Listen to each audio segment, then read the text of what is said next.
Boleh ke orang dialisis minum kopi kulim ni? Macam mana caranya?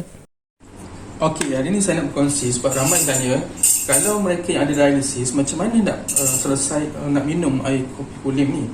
Kita akan sukat untuk kita tengok sejauh mana jumlah air yang sesuai untuk diambil. Okey.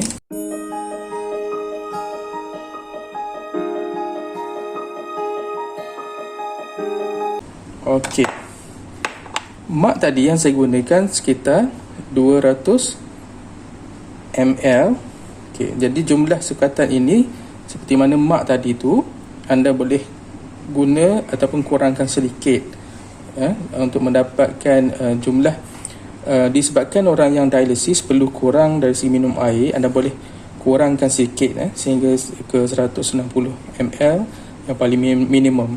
Tapi bergantung, kalau sekiranya ada doktor yang menasihatkan supaya anda ambil lebih kurang lagi, anda boleh kurangkan lagi daripada jumlah tersebut. Cuma ini adalah jumlah ataupun sukatan yang paling berkesan bagi mereka yang nak mengamalkan kopi kulim.